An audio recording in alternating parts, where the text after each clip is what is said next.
Hey guys, what's up? How's the weekend coming along? This is Eric Mwathe with Mwathe.com, March 7th on a Saturday, 2009. Of course, we had a 7% drop in the market, the biggest weekly drop in 2009. So now let's look at that, and let's try and see what the market might be looking for. Obviously, the market is trying to search for a bottom somewhere. I don't think we know for sure. At some point we're going to get a bottom or a tradable bounce in the market at some point. The thing is, I don't know that it's going to be now or 200 points lower in the Dow, 500 points, 1,000 points, 2,000 points lower in the Dow. For sure, you never know, but we will know in hindsight that there was a bottom somewhere. And the opportunity after the fact is gonna be so profitable for those who took advantage of the opportunity. It's gonna make you wanna puke when you look at the gains people are making fast. I mean, the gains will come when we get a snapback rally that will make you just wanna wish you had at least put some money for a bounce, because it's coming. If you take a look at the AAA bearish sentiment percentage wise, and this chart was brought to me by Jack in Florida. What's up, Jack? Yeah. But this is the highest, and this does not include Thursday's 4% beat down in the market. This is the highest level of bearishness in the market going back 20 years. Going back 20 years, this is the highest bearish sentiment. So there's opportunity maybe on the other side of this heavy depression, frustrating environment, when everybody has just resolved to letting the market drop all the way to 5,000, 2,000 in the Dow. The market has just, investors have given up. And this is exactly where things turn around, oddly enough. If you take a look at, again, this Jack comes from Jack. Thanks, Jack. But this chart shows the money on the sidelines in money markets and all, as measured with percentage-wise with the S&P 500 market cap. In other words, this chart shows you how much money is in the market on the sidelines. Not trading, just people have given up and they've gone into cash. You see, at the height of a turnaround, like here in mid-2003, money in the sidelines was at a peak. It peaked again in the early 90s before there was a run from around 91 all the way to 94. And now we are seeing this is the highest level of money in the sidelines. And could go higher, but look, at some point, this thing reverses at some point.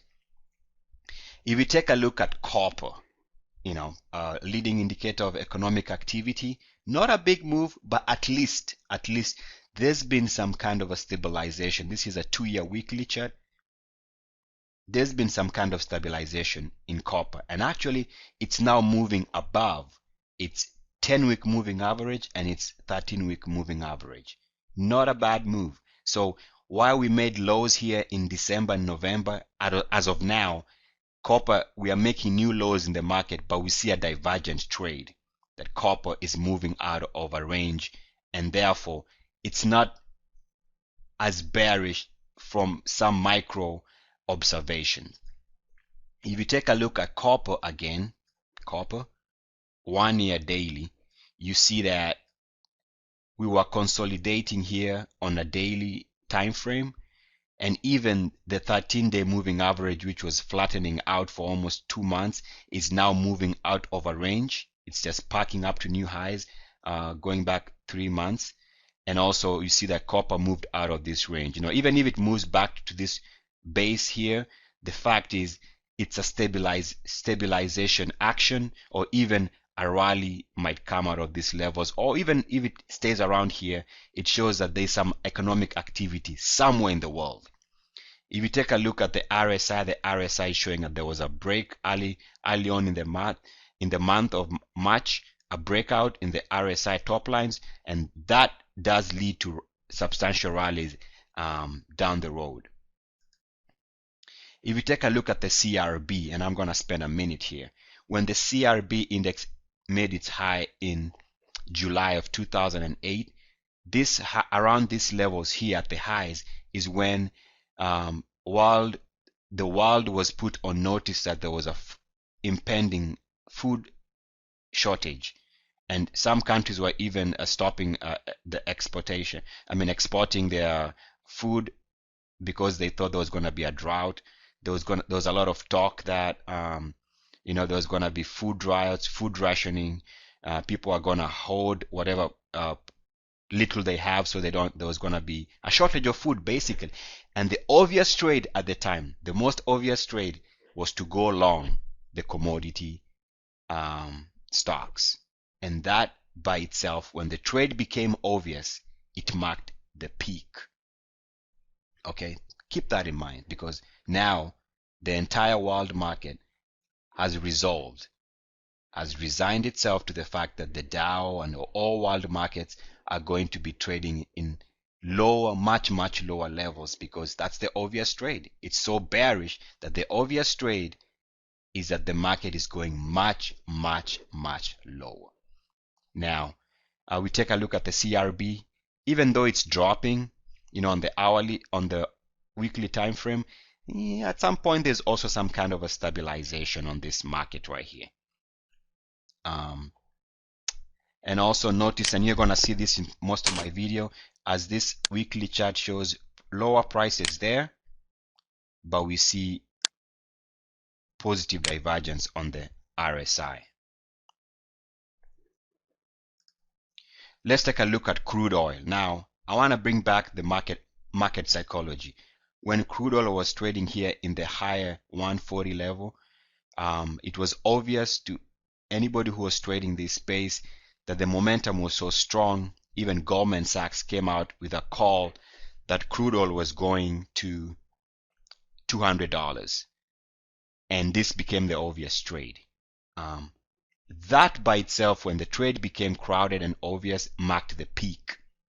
Okay, so now right now we are forming new lows in the market, but unlike the tail end of last year when we were making new lows, this time crude oil is starting to move out of a price wedge right here. So we see that there's some economic activity that is going on in the market worldwide, that we see energy prices stabilizing and actually starting to head higher. Okay, so even fact that maybe this bearish sentiment is probably too much, and maybe the obvious trade might stop working. If you take a look at the US dollar, what I wanted to point out is that 2 years ago, I remember hearing stories that even taxi drivers in New York were asking foreigners to pay them in euros because the dollar was so weak. And when it becomes very obvious, the trade is crowded, and that marked about a year and a half, an area where you start seeing that the dollar was probably going to rally. And right here is US dollar trading at 3-year highs. How did that happen? Okay, so obvious trades, when a trade becomes obvious, you need to ask yourself whether you're in the right trade. Lately, you see the dollar is moving over the last month, is moving to new highs. These double lines here, new highs on the dollar, and yet we see that the RSI is actually sloping lower. So there's negative divergence, which typically, unless we break out, leads to lower prices in the instrument. If you take a look at the Brazilian market, the Bovespa, this is a 1-year daily. Even though the US market and most world markets have been making, some world markets have been making new lows, you see that the commodity countries like the Brazilian market is, after it made its lows in October, ever since then it's been making higher and higher lows. Even right now, even though we might still break below that wedge, it will not take too much action for this instrument to actually move out and break out of this price wedge here, for it to break out and also move above its 50-day moving average. So it will not take much to break out. I'm not saying it has to happen, but the fact that we are all looking for it to break, what if it doesn't, it actually breaks out and heads higher?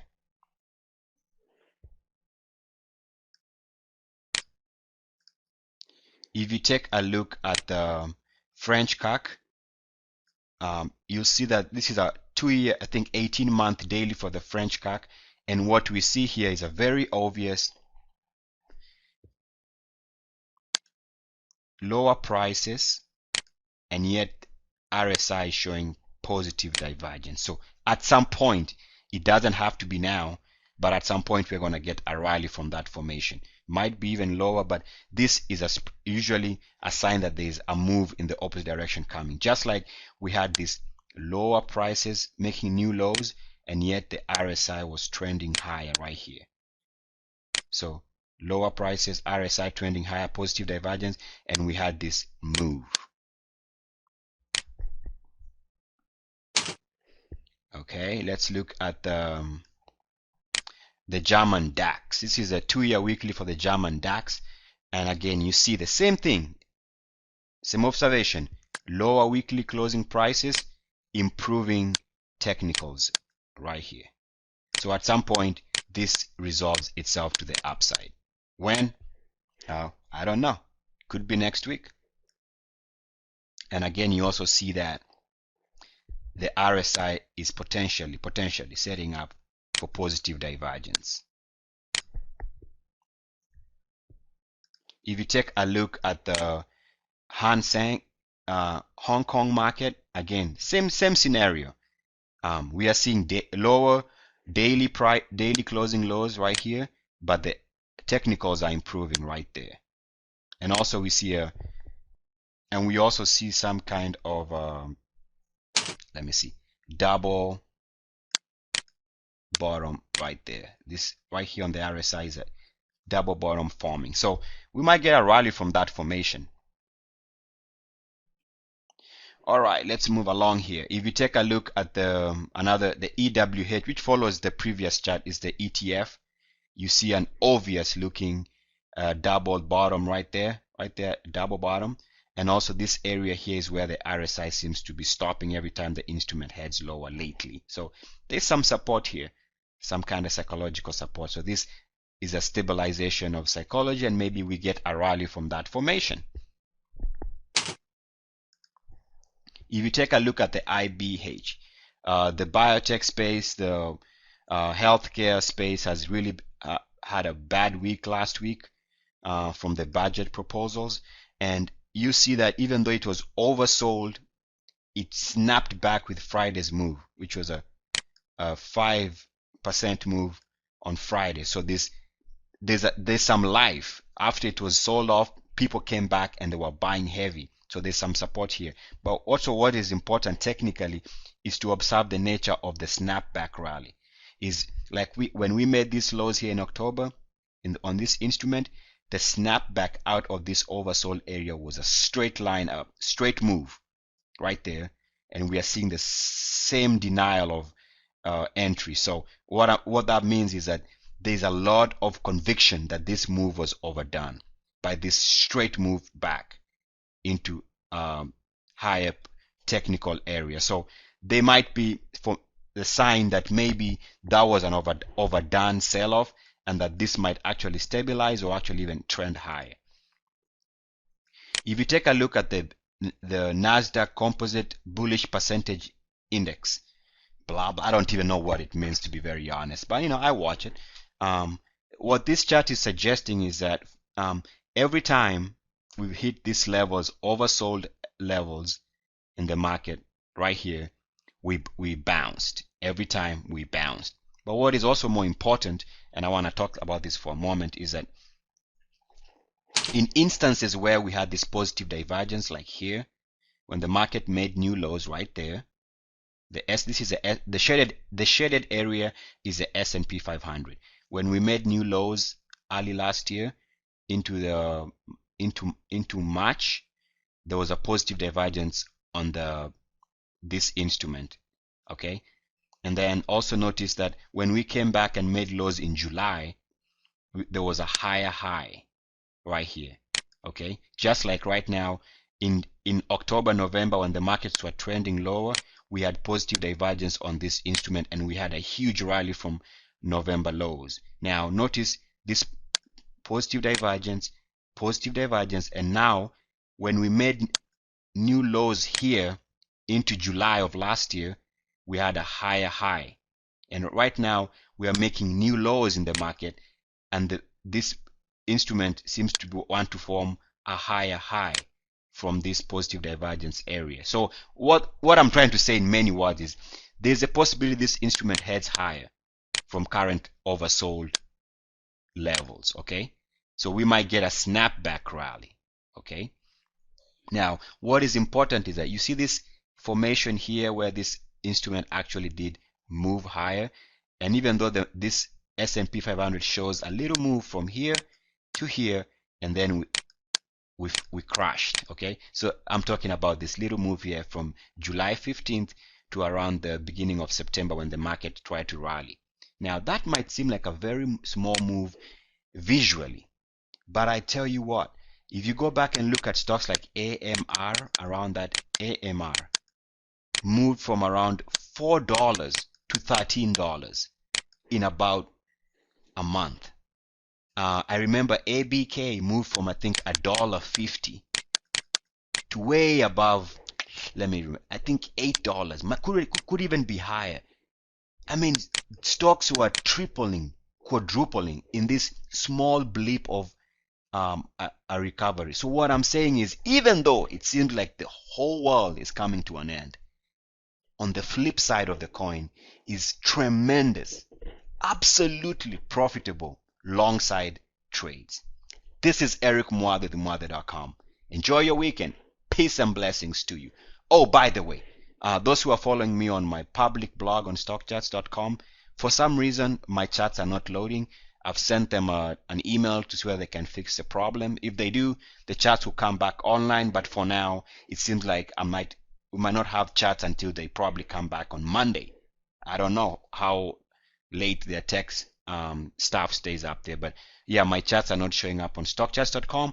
I don't know why, but I hope to have them back so you guys can take a look at them. This is Eric Muathe again with muathe.com. Enjoy your weekend. Don't be too depressed. Opportunity lies on the other side of depression. Peace and blessings to you. I am